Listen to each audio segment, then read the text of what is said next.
So a couple of days ago, I made a video regarding KLM retiring their Boeing 747s. That video was received quite well from many aviation enthusiasts who were quite saddened by the departure of the Queen of the Skies. Well, the great news is KLM has redeployed the 747 to operate on many cargo and relief flights. The loss of around 90% of flights between Europe and Asia has resulted in a major shortage of cargo capacity. Meanwhile, the corona crisis has prompted an enormous need for rapid transportation of medical equipment and other supplies between the United States, Europe and also China. Well, KLM has now joined hands with Royal Philips and the Dutch government to create a special cargo air bridge between the Netherlands and China. In addition to these parties, many others are seeking additional capacity, and the air bridge to Asia will be launched on the 13th of April.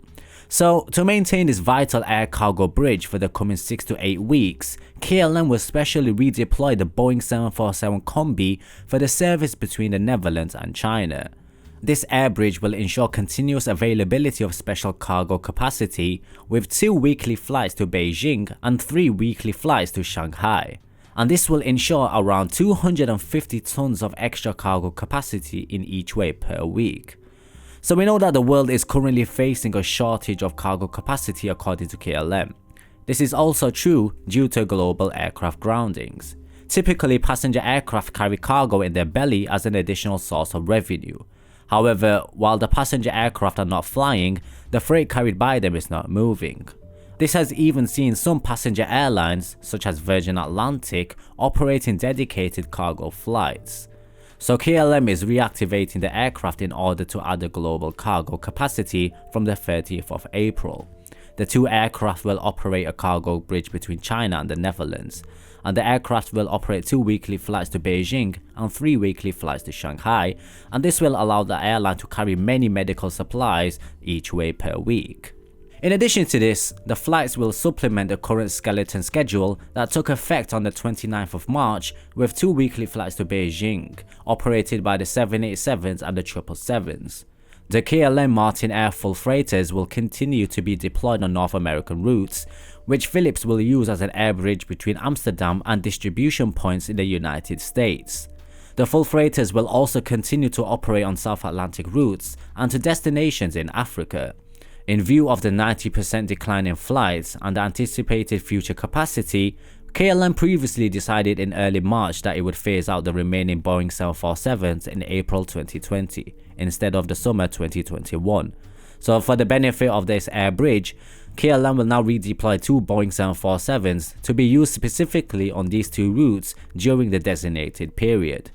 But we know that COVID-19 has impacted aviation profoundly as airlines quickly adapt to crippling demand for air travel and the new reality of border restrictions, grounding jets, and seeing around 20% flight load factors.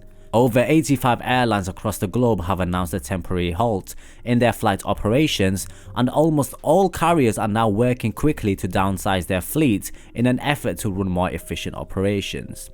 When looking at which aircraft to ground, the older and less fuel efficient aircraft are always first on the list. American Airlines was quick to announce an accelerated retirement of its Boeing 757 and the 767 2 weeks ago, when the airline began responding to the coronavirus pandemic. The Queen of the Skies was also quick to become a victim of the virus, as well as due to its passenger capacity, its age, and the fuel efficiency levels compared to the newer Boeing 787 and the Airbus A350. We know that Qantas has also retired their Boeing 747s, and both airlines have had to vastly reduce their capacity in an effort to adapt to the dynamic situation the coronavirus has created for the aviation industry. So overall speaking, despite the unexpected retirements from Qantas and KLM, as for now, the 747 is expected to continue flying the skies for many more years to come. So there's nothing really to worry about when it comes to that. Lufthansa and Korean Air are expected to operate the newer 747-8s for many years to come, with no planned retirement as of yet. So there you go, captains. If you have any thoughts or opinions regarding this matter, then do share them in the comments below. Thank you so much for watching. Hope you like and subscribe this video, and I'll see you guys in the next one.